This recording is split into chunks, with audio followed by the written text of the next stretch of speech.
Frédéric, et vous allez pouvoir intervenir sur ce sujet. Frédéric, bonjour. Oui, bonjour, monsieur Cardos, Frédéric, donc du Val d'Oise, Saint-Brice pour ne pas le citer, et je vais vous retracer globalement le parcours de mon fils très atypique, qui était après son brevet, avant. Il savait pas quoi faire. Enfin, ce qui lui plaisait, c'était le Vendée Globe. On lui dit, qu'est-ce que t'aimerais faire? Donc, il avait 12 de moyenne. Bref, c'était pas trop mal, mais on sentait bien qu'il moisirait dans le cursus généraliste. Du coup, on a dérogé les règles. Il est parti faire son stage entreprise en 3e au Sable d'Olonne. Ça lui a plu. Il a intégré le lycée professionnel Tabarly. Il a eu son bac avec mention bien. À l'issue, il est parti faire son BTS à Saint-Nazaire, pas loin des chantiers de l'Atlantique, n'est-ce pas? Il a eu son BTS. À l'issue, il a fait sa licence en alternance avec Paris-Sorbonne et une entreprise au Sable d'Olonne, n'est-ce pas? Il a eu sa licence et actuellement, il est reparti sur Parcoursup, qui est c'est quand même un bel outil. Ça lui a permis de pouvoir postuler pour un master en ingénierie l'année dernière maritime à l'UBS de Lorient, et il a fait son stage CNG au mois pendant 3-4 mois. Ils doivent le faire pendant leur première année de master, et là il se retrouve en 2e année de master. Là pour l'instant il n'a pas l'alternance. C'est pas faute d'avoir effectué toutes les démarches. Il a fait 4 ou 5 entreprises, et là faut bien signaler les choses, que c'est un parcours du combattant, parce que les boîtes, hormis les grandes boîtes, je pense les grandes écoles, les mines, les X, enfin j'en passe, et des meilleurs, eux ils ont leur réseau. Par contre les comment dirais-je, tout ce qui est les bacs pro, les BTS, tout ça, les écoles ne vous aident pas. Ouais. Donc vous vous retrouvez, c'est l'enfer. Et mon gamin, depuis qu'il est petit, il est confronté, donc ça il sait se débrouiller.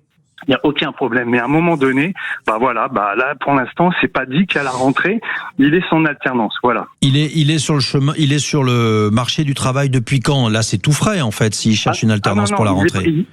Non, il n'est pas sur le marché du travail. Il est dans le cadre du Master 2. Il faut qu'il trouve une alternance parce qu'il a aussi la Moi, partie j'appelle ça scolaire déjà à l'UB.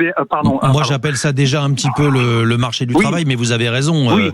Techniquement, ça ne l'est pas. Mais c'est vrai qu'une alternance, c'est quand même une bonne solution pour les entreprises. Exactement. Seulement, les étudiants sont confrontés, les entreprises, pour reprendre un peu ce que dit Monsieur Perry, là, il y a un manque de moyens. Ils ont supprimé, je crois, je veux pas dire le pourcentage, mais les subventions de l'État dans le cadre des alternances. Ça veut dire que les entreprises sont moins jugées à prendre des gamins pendant la partie alternance, parce qu'elle va faire, 2-3 mois d'école, et après il va dans l'entreprise dans le cadre du Master 2, chose qu'il faisait dans le cadre de la licence en 3e année. Bon bref, c'est un parcours du combattant, et au niveau des écoles, des universités, les profs vous démerder. Bon, c'est sûr que les gamins, ça les forge à se débrouiller, mais à un moment donné, il y a des limites, quoi. C'est pas simple. C'est encore une fois, j'insiste sur le fait que les grandes écoles, ils ont leur piston, leur réseau, machin. Vous faites les mines, vous faites votre petit stage de 6 mois bidon en Australie, blablabla. Vous revenez. Enfin, vous voyez ce que je veux dire, quoi. Oui, je comprends très bien. Vous avez aussi touché du doigt un problème dont on va beaucoup parler à la rentrée, c'est qu'il y a eu une réforme, et effectivement, les prises en charge des alternances sont beaucoup moins intéressantes pour les entreprises à partir de la rentrée, et c'est un vrai problème, parce que alors ça, c'est un truc que je comprends pas. C'est quelque chose qui fonctionnait très bien, tout le monde était très content. Alors certes, ça coûtait d'argent, mais c'est pas là-dessus qu'il faut faire des économies, parce que ça marchait bien, et c'est formidable pour les jeunes de pouvoir faire de l'alternance, parce qu'ils sont en entreprise. C'est bien pour les entreprises parce que elles sont rassurées, elles investissent pas énormément, et en même temps elles vont pouvoir former ces jeunes. Je comprends très bien, Frédéric. Bon, il faut pas baisser les bras, mais c'est vrai que c'est ce qu'il faut, parce qu'on a encore déposé pas plus tard, parce que pendant tout le mois de juin il a fait ses démarches. Il a repostulé à Vannes pour déposer encore une candidature. Donc il attend pas les 2 pieds dans le même sabot. Non, ça n'a jamais été son style. Il faut surtout pas qu'ils se découragent, ces jeunes, parce que ça n'est pas une question de compétences. On en connaît énormément qui sont très bons, mais qui malheureusement ne trouvent pas de débouchés. Mais ça, c'est parce que tout ça a été mal préparé aussi. Mais faut pas que les jeunes culpabilisent, surtout pas. Frédéric. Merci beaucoup en tous les cas pour votre témoignage, et si on peut l'aider, un petit mot. Il cherche dans quel univers? Soyons précis et lançons un appel sur Sud Radio. Alors il cherche l'alternance de l'ingénierie maritime. hein, Léopold. Je peux vous passer mon fils, il est à côté de moi. Non. Bah écoutez, avec plaisir, s'il est là, Léopold, et oui. il peut nous dire quelques mots, effectivement. Oui. Mais bonjour Léopold. Ah bah attendez. Bon, alors si ça prend un peu de temps, vous savez, oui. Frédéric, il nous rappellera. Vous savez quoi? Il nous rappellera lorsqu'il aura trouvé son alternance. Je suis sûr que ça va finir par rigoler, comme on dit. C'est de trouver l'alternance, quoi. Mais là, il est content. Mais le problème, c'est que tu trouves pas l'alternance. S'il a pas l'alternance en deuxième année, c'est fin du parcours master, quoi. C'est ça le problème. Il faut pas baisser les bras. Il y aura des solutions et on est encore on n'est pas encore au 15 août. Peut-être aussi qu'après le 15 août, les gens reviennent dans les entreprises et on espère qu'il trouvera un débouché. Bonne journée à vous, en tous les cas, du côté de Saint-Brice-sous-Forêt. Bonne journée. Dans un instant, vous êtes nombreux à nous appeler sur la question des restrictions en eau. On parle de la sécheresse avec Fabien. Il est 9h17. À tout de suite. 7h10, le grand matin Sud Radio. Sud Radio. Il est 9h19, vous êtes bien sur Sud Radio et ce matin, évidemment, on parle avec vous de la sécheresse et des restrictions d'eau un petit peu partout dans le pays, puisque effectivement, on attaque une nouvelle période de sécheresse. Donc je vous repose la question, hein, si vous êtes concerné par les mesures de restriction d'eau, alors que l'on aborde un énième épisode de chaleur extrême, que les températures sont là, et puis aujourd'hui c'est 70% du territoire qui est concerné. 99 des 101 départements français sont soumis à des restrictions. Alors qu'est-ce que ça veut dire les restrictions pour vous? Eh bien vous nous appelez au 0826 300 300. Parfois, franchement, on se dit, c'est pas très grave. Quand je peux pas nettoyer ma voiture, on se dit, bon, il est bien gentil, il peut pas nettoyer sa voiture, il attendra quelques semaines. Franchement, c'est pas le sujet numéro 1. Après, quand il y a l'agriculteur, et que là, c'est toute une exploitation qui est par terre, on se dit, oui, il va peut-être falloir repenser un peu nos systèmes d'irrigation, nos systèmes d'approvisionnement. Il y a la question des méga-bassines qui est on le sait, un sujet de crispation aussi beaucoup avec les écologistes, mais c'est une solution. Et il faut pas passer à côté. Mais il y a d'autres histoires, il y a d'autres exemples. On manque d'eau un peu partout en France. Et si vous êtes concerné, eh bien vous n'hésitez pas à nous appeler au 0826 300 300. On est avec Igor, qui est du côté du Canet en Roussillon. Alors Igor, je ne sais pas si vous m'entendez. Soyez le bienvenu sur l'antenne de Sud Radio. Vous souhaitiez témoigner, vous, sur ce sujet? Oui, effectivement, parce que nous aussi, à l'arrivée de La Réunion, parce que moi je suis originaire de La Réunion, on s'est aperçu qu'au niveau de l'alimentation en eau, on a beaucoup par exemple, comme je prends le cas de l'EDF à l'île de La Réunion, on fait un captage d'eau et beaucoup d'eau potable repartent à la mer. Malheureusement, il n'y a pas un circuit fermé où on pourrait faire ça justement pour pouvoir subvenir aux besoins en eau pour les agriculteurs. Le gaspillage aujourd'hui, nous amène avec des restrictions d'eau en période de sécheresse à cause justement de cette mauvaise gestion d'eau. Et on a énormément de fuites aussi. Il faut savoir que sur le réseau, il y a énormément de fuites, il y a énormément de pertes. Donc il y a beaucoup de choses à repenser par rapport à faire des économies sur l'eau et à pouvoir aussi à trouver le moyen d'alimenter les agriculteurs en forte période de sécheresse. Parce que en ce moment, effectivement... C'est le premier point sur lequel on pourrait travailler, améliorer notre réseau, parce que vous avez tout à fait raison, Igor, vous qui êtes à... Il y a énormément de pertes, énormément de gaspillage. On pourrait faire un circuit fermé pour certaines entreprises comme l'EDF qui, au lieu de rejeter de l'eau à la mer ou bien dans les rivières, de retrouver un moyen de récupérer cette eau et de le fournir aux agriculteurs. Après, les méga-bassines, moi je trouve que c'est pas une mauvaise chose, mais à condition que ce soit bien raisonné et à des endroits stratégiques. Que ça puisse concerner non pas un seul agriculteur, mais 3 ou 4 ou 5 dans le secteur, éventuellement. Ouais, et puis on discutait de ça avec un spécialiste ce matin à 7h35 sur Sud Radio qui nous disait qu'on ne récupérait qu'entre 1 et 5% de l'eau. Alors il y a 2 catégories d'eau, il y a l'eau grise et puis il y a l'eau noire. Mais dans les 2 cas, c'est vrai que en France, comme il le disait, il y a un effet Burke. C'est-à-dire que l'effet Burke, c'est non, je veux surtout pas me resservir de l'eau dont je me suis déjà servi. mais il y a des moyens quand même de faire en sorte qu'on puisse réutiliser une eau qui certes n'est pas forcément consommable pour la population et pour la boire, mais qui peut être tout à fait utilisée pour un certain nombre de choses. Si vous pensiez à ça, vous. Tout à fait. Oui, tout à fait, effectivement. Ouais. Personnellement, je pense qu'il y a moyen de le faire, mais maintenant qu'aujourd'hui l'État serait d'accord pour justement et les entreprises à jouer le jeu et à mettre la main dans la poche, ça j'en suis pas si sûr. Parce qu'aujourd'hui, le but c'est de gaspiller le moins d'argent et de faire des économies et de se remplir les poches. Malheureusement. Ouais, mais il faut réfléchir. Il faut réfléchir à la réutilisation. Hein. Ouais. Tout à fait. Et puis je veux dire, aujourd'hui, nous, on paye suffisamment assez cher comme ça le réseau d'eau et et l'approvisionnement. Donc, je pense que c'est à ces entreprises aussi de faire un effort, justement par rapport à ça, quoi, de revoir tout leur circuit déjà, parce que déjà il y a des endroits où on doit avoir des pertes assez énormes. Justement. Ah oui. Et que ça s'est répercuté sur les factures des clients. Nous, on n'est pour rien là-dedans, malheureusement, mais c'est les agriculteurs et les consommateurs qui en pâtissent. Et voilà. Vous connaissez le chiffre de la perte ? Vous connaissez le chiffre de la perte ? Elle est considérable. 1 litre sur 5. 1 litre sur 5, Igor, se perd à cause des fuites dans les réseaux de distribution. Je parle juste de fuites dans les réseaux de distribution. On a le même problème à l'île de la Réunion, avec ces pertes. Et malheureusement, vu avec la configuration et la géologie, malheureusement, les entreprises, ça leur coûte trop d'argent justement pour repenser un nouvel itinéraire, un nouveau passage dans un endroit plus sécurisé. Oui, non, mais là, ça leur coûte trop d'argent, mais il va falloir que les pouvoirs publics agitent un petit peu le cocotier et réveillent un peu tout le monde, parce qu'on a des réseaux qui sont pas du tout en forme. Gabriel Attal, par exemple. Bien sûr, c'est des tuyaux. Vous avez des tuyaux qui ont plus de 40 ans, qui sont dans le sol, et ces tuyaux-là, elles sont pas éternelles, quoi, malheureusement.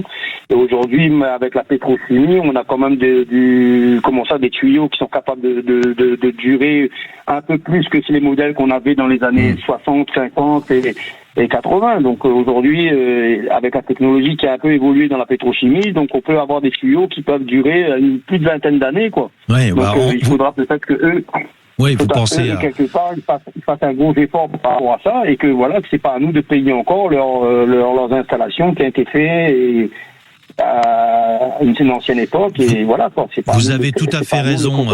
Vous avez tout à fait raison, Igor. À chaque fois quand il y a un souci, que ce soit l'EDF ou que ce soit l'assainissement de l'eau ou des trucs comme ça, mais c'est le consommateur qui paye et l'agriculteur qui paye. Donc vous avez raison. Aujourd'hui, vous avez raison. Qu'on arrête un peu et qu'on inverse un peu les rôles, quoi. Igor, il y a 500 réseaux qui sont pas très performants, qui ont été identifiés. Tout à fait. Vous avez des marquages régulièrement sur les routes, parce que c'est des gens qui passent avec des détecteurs pour vous dire qu'il y a une fuite ici, une fuite là. Des fois, vous passez dans une ruelle ou dans une avenue, vous avez énormément d'endroits où c'est carrément parce que le sol travaille, le sol bouge, on remet du bitume, le bitume n'est pas de bonne qualité. Oui. Il y a des temps en temps, vous voyez très bien que le soleil à l'heure actuelle. Vous avez travaillé dans le secteur, Igor, vous avez travaillé dans le secteur, vous avez l'air de bien vous y connaître. Je suis technicien cordiste à l'île de la Réunion, là-bas, j'ai travaillé sur les falaises et je m'occupais un peu aussi des réseaux d'eau pour changer les tuyaux, parce qu'il n'y avait pas d'autres passages pour faire les tuyaux. Donc nous, on connaît un petit peu le domaine, quoi. C'est pour ça que je vous en parle un peu, quoi. Voilà. Ouais. Mais vous avez raison sur la question des réseaux qui sont pas très performants. Et d'ailleurs, je citais Gabriel Attal tout à l'heure. Il met en avant le gâchis. Bon, il est actuellement en campagne électorale, ça tout le monde l'aura bien compris.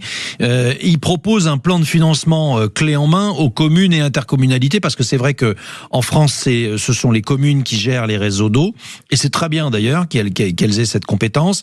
Mais il faut aussi peut-être pouvoir les aider, parce que s'il y a des réseaux à refaire entièrement et qu'on perd 1 litre sur 5, il faut commencer par ça. Il faut commencer par ça avant de parler des méga-bassines. Oui, moi je suis entièrement d'accord avec vous, mais le problème c'est qu'aujourd'hui, nous on en a marre justement de payer. Donc moi je pense qu'aujourd'hui, qu'au lieu de l'État cherche à trouver un moyen de financement, parce qu'on sait très bien son moyen de financement d'où il vient de la poche des contribuables, des gens qui travaillent. Donc aujourd'hui, on en a un peu marre. Ces entreprises, on fait tellement de chiffres chaque année avec leur réseau. Donc ce serait à eux de mettre la main dans la poche. On est d'accord avec vous, Igor. Merci infiniment d'être intervenu. Merci infiniment d'être intervenu sur l'antenne de Sud Radio. On va prendre Jean-Pierre qui est à Leucate, qui lui aussi veut témoigner sur cette consommation d'eau. Bonjour Jean-Pierre. Bonjour Jacques, eh bien il ne se trouve pas à Le 4 mais en Bretagne où il ne fait pas encore trop chaud. C'est pas Bonjour. Pareil. C'est pas pareil. Vous êtes où en Bretagne? Alors je suis à Loctudy, le plus beau village de Bretagne. J'espère que vous dégustez des fruits de mer ces temps-ci. Ah oui, les moules ne sont pas très grosses en ce moment dans ce coin-là. Et les huîtres sont très bonnes. C'est l'un des effets de la chaleur. Les moules ont également rétréci. Exactement. Et ce qui est très bon ici, c'est la spécialité, c'est la langoustine qu'on appelle la demoiselle. Oui. Ça s'appelle la demoiselle. Et donc c'est original. Et vous en dégustez quelques-unes des demoiselles? Ah oui, pas tous les jours, parce que elles valent entre 20 et 50 euros le kilo, les demoiselles. Quand même. On y va doucement. Alors revenons à notre sujet du jour sur la consommation d'eau. Qu'est-ce que vous souhaitiez nous dire ce matin, Jean-Pierre? Simplement vous choquer un petit peu en vous indiquant ma consommation annuelle d'eau. Alors moi, c'est vrai que je suis un petit peu hors concours, je vis dans mon camping-car depuis 2 ans et demi, je n'ai plus de maison, et j'ai établi toute une stratégie pour faire des économies d'eau. Alors tenez-vous bien, accrochez-vous. Alors mon eau de boisson, c'est 1,5 litre par jour en gros, ça c'est l'eau de boisson, ça je ne peux pas, j'achète des bouteilles, et je fais un seul plein par an, je dis bien un seul plein par an d'eau, c'est-à-dire environ 100 litres. Ma consommation hors boisson est de 100 litres par an, c'est-à-dire par an. C'est-à-dire je suis en toilette sèche pour les WC, pas de consommation d'eau. Je ne fais jamais, vous entendez bien, jamais de vaisselle, c'est-à-dire j'utilise un vaporisateur avec du sopalin, je bois dans la gamelle que je mets au frigo, que ça pas de problème. Et que dire aussi alors ma solution pour Vous êtes exemplaire, Jean-Pierre, je suis pas sûr que tout le monde soit comme vous. J'ai de la chance parce que je vis en camping-car, je suis totalement autonome en solaire aussi, je n'ai pas besoin j'ai mes panneaux solaires, et en termes d'eau, la combine est simple, mais il n'y a pas grand monde qui peut l'appliquer malheureusement, seulement à la retraite. Vous nagez tous les jours, vous vous arrangez quand vous serez en retraite ou en vacances, pour nager tous les jours, soit dans de l'eau douce, dans le lac d'Annecy par exemple, ce que je fais à peu près 5 mois par an, et le reste du temps, les retraités ont la chance de pouvoir partir l'hiver au sud et d'aller nager en Andalousie ou en Grèce. Attention, il faut partir longtemps, il ne faut pas faire des trajets polluants de 15 jours. Moi, je pars 5 mois, 5-6 mois. Et là, je nage tous les jours 1 heure et je peux vous dire que je suis plus propre que la plupart de mes congénères. Eh ben, bravo Jean-Pierre, et passez une très belle journée du côté de Loctudy. Je regardais 100 litres d'eau par an, bravo, parce que la consommation moyenne pour un habitant en France, c'est 150 litres. On va se diriger du côté de Villefranche-de-Rouergue avec Fabien. Bonjour Fabien, soyez le bienvenu sur Sud Radio. Vous êtes éleveur de brebis laitières. Qu'est-ce que vous souhaitiez nous dire à propos de cette consommation d'eau et de la répartition d'eau, parce que c'est de ça dont il s'agit? Oui, bon, moi il y avait d'autres sujets en tant qu'éleveur, il y avait d'autres sujets. C'est sûr que là, il va falloir stocker l'eau. Nous, on est sur des sols ici à Villefranche, à Villeneuve, au piémont du Quercy, du Rouergue. On a 10 cm de terre et après c'est le rocher. Ouais. En tant qu'économie d'eau, c'est sûr et certain que toute l'eau qui tombe pendant l'hiver et qui ruisselle et qui s'en va dans les fossés, il faut la ralentir, la stocker pour permettre et à la nature, aux habitants et au monde de l'élevage d'en bénéficier. Mais surtout aussi, qui est un lien aussi avec l'eau, c'est le stockage de l'eau dans les sols avec des meilleures pratiques agricoles. Lesquelles, par exemple? Dans l'agroécologie, par exemple, nous depuis 2018, on est parti dans ce système-là et de d'agroécologie. Et depuis 2018, je me suis restreint à me dire je nourris les brebis qu'en bergerie. Alors elles sortent dehors dans les bois pour nettoyer tout ça, mais j'ai pris ce système-là de dire je peux nourrir les brebis que dedans. Et à la sortie cette année, par exemple, où c'est qu'on peut pas pâturer dehors, et ben les brebis mangent dedans, elles sont habituées et le système est déjà réfléchi à avoir une sécheresse chaque année. Mais moi, c'est pour mon système. Mais il y a tellement de choses qui peuvent être faites pour stocker l'eau dans les sols en changeant les pratiques. Et après, lesquelles, par exemple ? Lesquelles ? Eh bien, par exemple, on peut mettre déjà des haies qui permettent d'éviter l'érosion.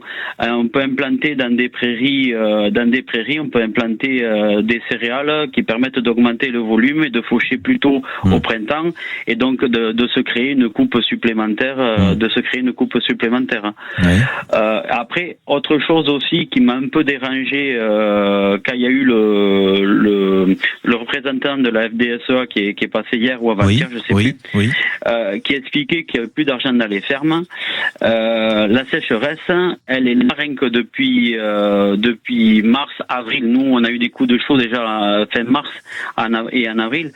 On tombe pas les fermes ne partent pas en crépiditude en quelques mois. Là, il a bien noté le problème plutôt politique et tout ce qu'on nous a fait faire en termes de décisions depuis des dizaines d'années qui amènent à cette situation-là où c'est qu'on stocke pas d'eau, où c'est qu'il n'y a pas de prix. Le prix de la baguette, le prix de la matière première de blé dans la baguette, c'est 4 centimes sur 1 euro ou 1,50 €. Donc ça veut dire qu'il y en a bien qui se gavent, excusez-moi l'expression. Et après, autre chose, toutes les entreprises qui tournent autour du monde agricole répercutent les inflations, les coûts, les augmentations de coûts. Et nous ici, on peut pas le faire. Ça, c'est pas normal quand même. Ça veut dire qu'à la sortie, en fait, on veut remettre une pièce dans la machine en demandant des milliards. On remet une pièce dans la machine pour qu'on reçoive des porte-sauts, qu'on continue à travailler, à survivre par rapport à cet épisode-là. Mais on ne parle pas de gagner de l'argent, de vivre. Et puis, si les agriculteurs réellement avaient un prix correct, eh bien, ils auraient peut-être moins de bêtes parce qu'ils pourraient subvenir à leurs besoins de la famille, à renouveler leurs bâtiments, leur matériel, et donc il y aurait peut-être moins de besoins ou meilleure rentabilité pour leur ferme, et tout. Vous avez tout à fait raison, Fabien. Tout est lié. Et merci infiniment d'avoir témoigné sur Sud Radio. Je vous dis à très vite et à très bientôt. Je rappelle que vous êtes éleveur de brebis laitières et que vous avez déjà une attitude assez exemplaire. Et surtout, je retiens ce message d'espoir que vous nous dites. Il y a des solutions. On peut faire mieux. Il y a des solutions à la fois sur les plantations, sur la disposition des lieux, etc. Dans un instant.